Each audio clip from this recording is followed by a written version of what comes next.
On behalf of We For Improvement and Mama's Medical Center, thank you for joining us for the Nourish Coaches Lecture, How to Eat Healthy on a Budget. Just two brief reminders. We ask that you kindly silence your cell phones before we begin. There will be a brief question and answer at the conclusion of this lecture. For those in the conference lounges, please proceed directly downstairs to the lecture hall. Our keynote with Joel Salatin begins at 3:20. Now, it's my pleasure to introduce our esteemed speakers, Wendy Brett Fallon and Jenny Peterson. Thank you so much. Thanks for being here. So we first wanted to acknowledge a couple of things. First of all, there's a lot of stress around money and budgets. Do we agree on that? Yes. Yeah. And oftentimes the stress associated with money and budgets affects our health. And so there's like this kind of strange, feeding pattern of the stress, the lack of money and stress and that sort of thing. So we're going to talk about some ways that we can actually address where we're actually spending our money on food and how to possibly get your budget to match the lifestyle that you're wanting to put into your body and feed with your family and that sort of thing. So, yeah. And there's different audiences. We've had different audiences with this talk. We've had some audiences where people were on food stamps, and that's much more of a challenge, especially to eat healthy. It's really hard to eat healthy when you're on food stamps because our government doesn't necessarily support really healthy eating in a way. Even though they say they do, we haven't seen it. Yeah, we're not convinced. Go ahead. We are a nation that spends the least amount of money on food of all of the other nations, third world nations and very rich nations combined. Like we spend as a percentage of our income, we spend the smallest amount. So that's just one thought, food for thought, literally, about when we're looking at an avocado and think that it's expensive, which is not. And we think, oh my gosh, that's so expensive. We might just think, oh my gosh, that's nourishment in that. And maybe that nourishment is worth that extra money. And so there are a lot of fixed costs. We know that there are fixed costs with, the home and travel and commuting and that sort of thing. So food really is sometimes the one that kind of gets the heave-ho or the side. Right, and we believe that should be one of your biggest investments. So the first thing we like to ask people is to kind of look at where all your money is going and think about your values and your priorities. And I know for me, our cable bill is ridiculous. Our cell phone bill is ridiculous. And I know some people, if they're getting the same cable and the same cell phones that we have, they're spending probably a lot more on that than they are food. The only reason I probably don't is because I'm a nutrition counselor and I have to, walk the talk. I spend a lot of money on food, probably more than half or maybe half of our income is spent on food. It's a lot of money, probably more than the average person. And I'm not asking you all to do that, but the idea is to figure out where's your money going. Number one, before we tell you how to spend less money on food, we want to say, think about where your money's going in other places besides food, and maybe make some adjustments there before you tweak your food costs. So some of the national averages talk about 2.5 times our budget for food is actually spent on eating out. And I love to eat out. I love to be in community with other people and for someone else to prepare the food and do the dishes. But I also know that when I sat down to look at my budget, so much was going to that, and I didn't always feel fabulous afterwards. So they're 2.5 times more I'm going out to eat and preparing our own food. It's a very interesting statistic. And if you have family, if you have kids at home, probably buy more prepared food than other people who don't have kids at home. And that it's because it's easy, because it's fast, because you can get everybody different diet, different likes and dislikes. You don't have to worry about that because when you cook one meal and you have kids at home, there's probably this one kid that doesn't like it or somebody that doesn't like it. And it's easy to fall down that route of buying prepared foods. And I know I have 2 teenagers at home, and I buy more prepared food than I want to.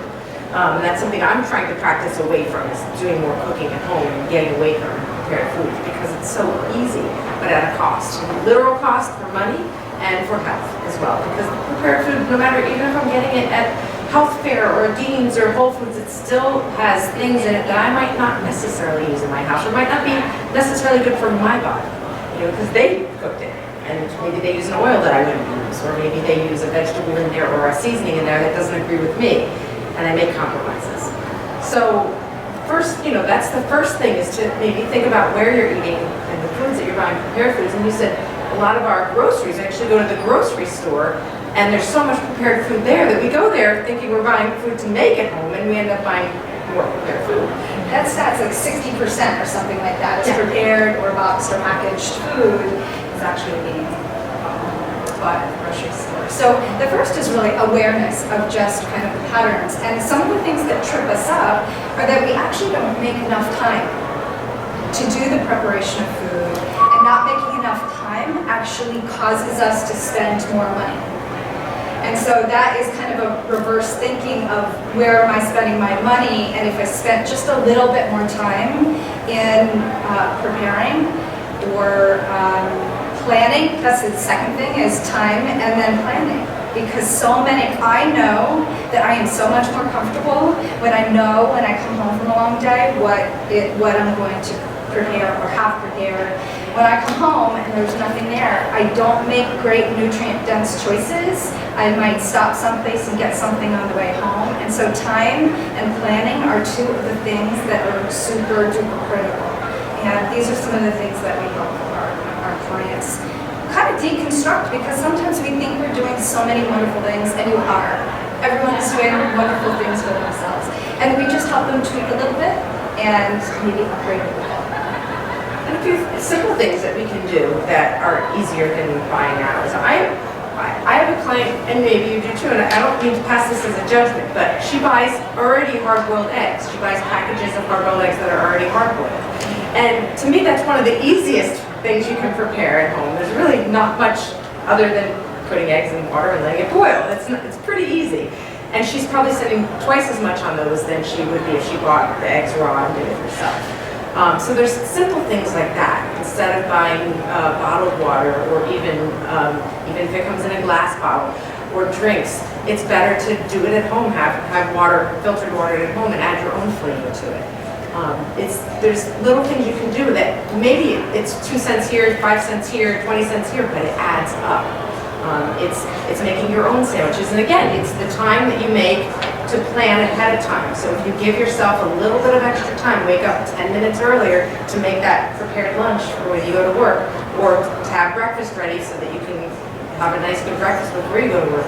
It's all the difference in the world. And that extra 10 minutes of sleep, really, is that gonna, we're big advocates of getting enough sleep. I don't want you to deprive yourself, but if it comes down to 10 minutes of difference between having a good breakfast and a good lunch and not, to me, that's worth the sacrifice.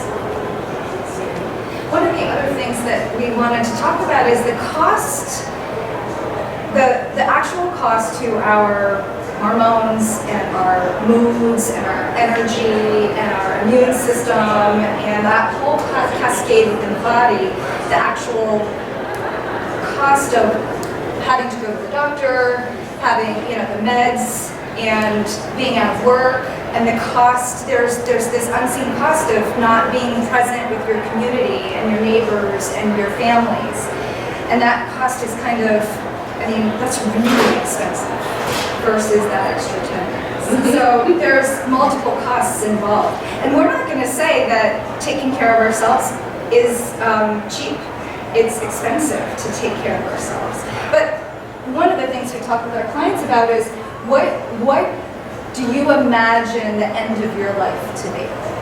Because often we're just sitting today, 5 o'clock, what am I going to put on the table at 6:30 for the family?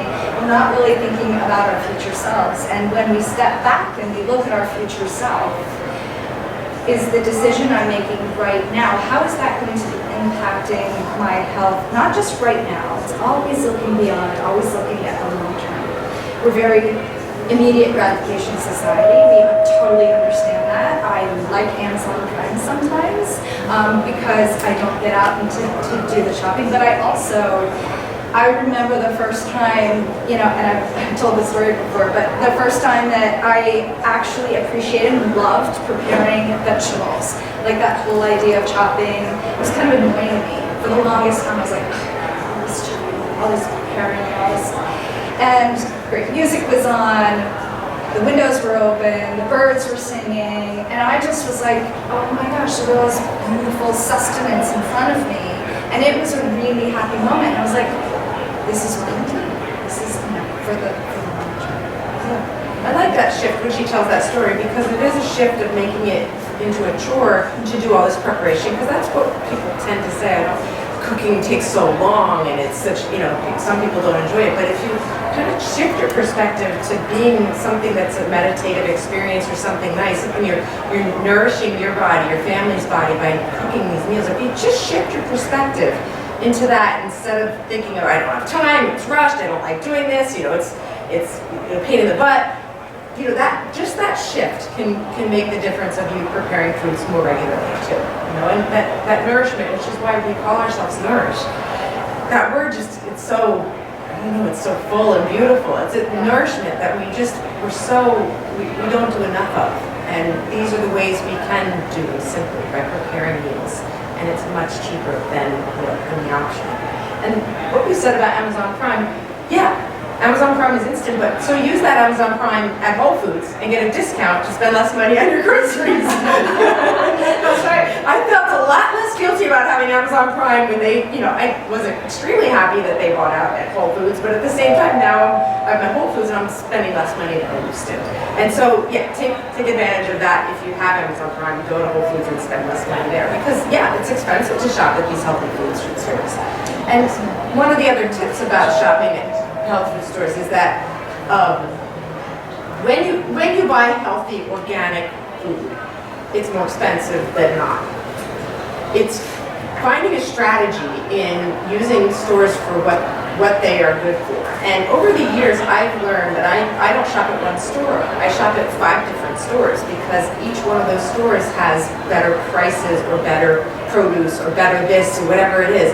And it's been a study over years, so I know where to go to get my nuts, or I know where to buy my produce, or I know where to buy whatever it is because it's better quality and cheaper. And those two things, if those match, that's wonderful.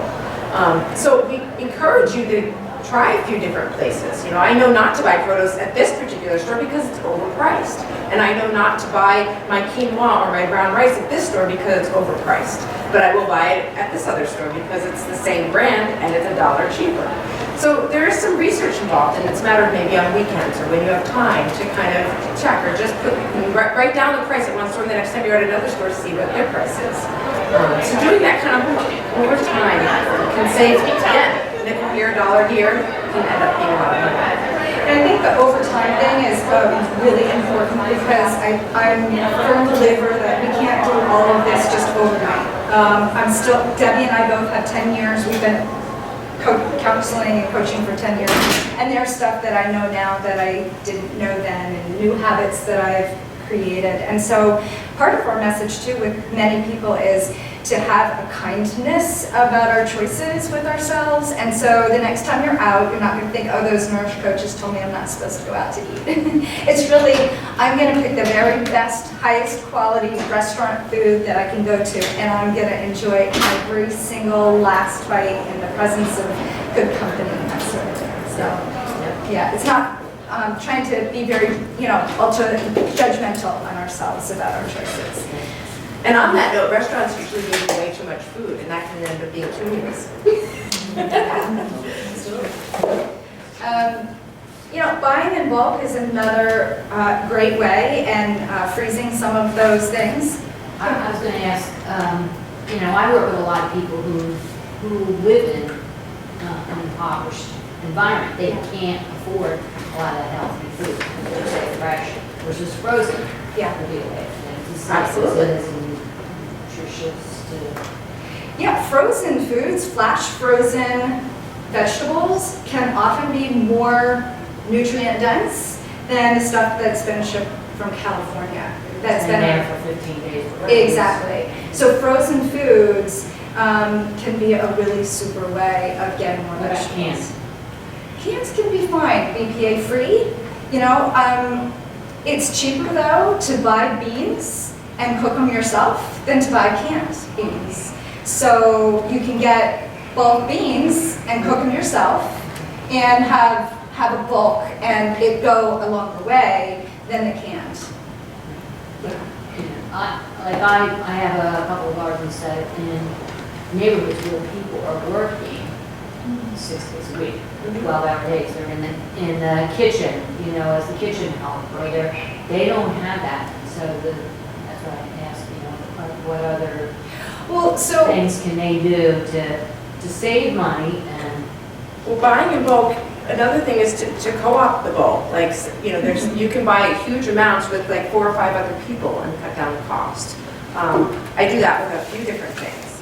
So it makes something that would cost, you know, $10 a package into $4 a package. It's a big difference, especially if you can get it. And friends and family. Yeah, Yeah, to get exactly. people collectively. Because they're not going to the store with that amount of money to Exactly. buy the bulk. Exactly. They often are not in a position to buy bulk. Right. You can sign up to buy from companies as wholesale as long as you buy a certain amount, a certain minimum. And if you get enough people to share it with you, you get a huge discount on that. So I'm doing that right now with a really nice gluten-free bread that I like that costs $6.50 a loaf when you buy it at the store. To me, that's ridiculous, $6.50 a loaf. But if I buy it wholesale, I can get it for less than $5 a loaf, which is still expensive. But if I'm not going to bake it myself, and I'm not, you know, maybe there's one day that I'll do that, but it won't be something regularly that I do. But it makes a big difference. $1.50 a loaf is a big difference to me. What company is that? That's D-Land. They're in Florida, D-Land. They make a really great gluten-free breads. You know, buying the chicken, the whole chicken, instead of buying chicken breasts all the time and eating multiple times from that whole chicken, it goes a longer way because you can make chicken salad, you can chop it up and put it in, you know, with rice and beans, you can make chicken soup and throw rice in there. Throw off out of the bones. Yeah, so that is definitely a cost saver with buying the whole versus pieces. Yeah, we have a couple of other notes. Let me see if there are some other things that we've very clearly missed.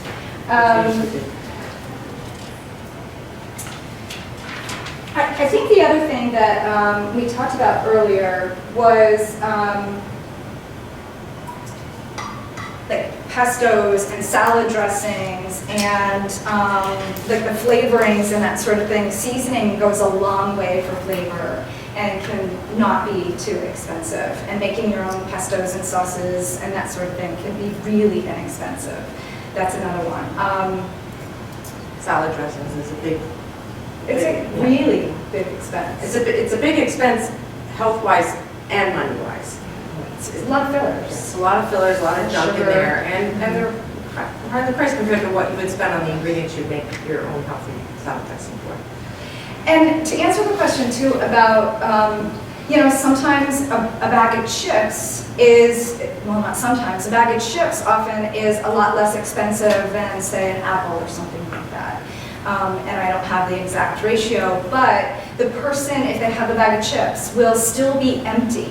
They will have an empty satiety, right? They won't be physically full. Their mind might be off a little bit, their gut might be off a little bit. But if they have the apple, they're going to have a little bit more energy, they're going to have the fiber, and they're going to have the vitamins and nutrients in the apple. And so while the apple might be just slightly more expensive, they're actually going to be more full emotionally and physically and scientifically if they have that apple.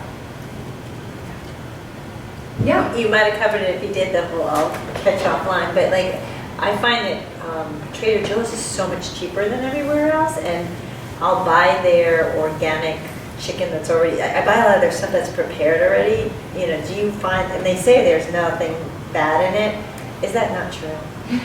Would you stay away from their stuff? Well, let's, Tell your story. I'm going to tell you my Example, story. cooked chicken strips versus. Yes, I'm going to tell you my story. I'm working with a client right now, and she really wanted to track her micros. So we set her up with an account, thank you, online where I could see her tracking her food and I could go in and see what she was eating. And when she typed in this Trader Joe's chicken something, I'm not picking on them, you asked. Yeah, no, of course. And it said the amount of fat in there. I'm like, that's like an extraordinary amount of fat in chicken tenders or whatever it was. It was something that was prepared, it It was was not prepared. frozen, it was more It there. was pre-prepared. I don't know if it was frozen or Okay. not. I'd have to get clear. So you looked at the So ingredients. we looked at the ingredients list. And it had so much soybean oil in it, which is a immune killer. I mean, there are so many things that I would say not to have that in your food system. So you But just, I'm pretty sure what you're talking about is frozen stuff, because it'll say chicken, grilled, that's it. So if the ingredients are small and you look at it, you don't see any kind of high whatever, then that's pretty safe. And because it's not expensive to buy, but the frozen stuff, it sounds like it's. Right, look at the look ingredient at the list. ingredients Excellent. list. Okay. Yeah, if it says organic chicken, Well, they claim even their non-organic is, they don't have any, Right. they just, some people don't pay for the certification. Yeah, I would choose that over one I would get at another traditional store, for sure. yeah. Thank you. Absolutely. Yeah, there, and so many stores like Trader Joe's are making great leaps and bounds and commitments to getting the junk out of our food, and that feels a lot better because it can be really stressful to always be reading labels and being concerned and being hypervigilant and getting very stressed out about Yeah. what we eat. It can be difficult, but we also really want to say that the investment, financial investment in our health on the front end is so much better. As we are spending less in America on our food, our finances in health recovery and going to the doctor, it is skyrocketing. So we're going like this and we're really colliding. We're really colliding. So the investment today is, we believe, well worth it. Well worth it. And we're here for any more questions. We encourage you to go see Joel. He's downstairs in the main atrium. We're going to jot down. We have a newsletter and a blog, if you'd like to sign up to receive those, sign up, give us your email. We also have a podcast as well. So we've got 50 podcasts. They're all free, and we encourage you to check that out.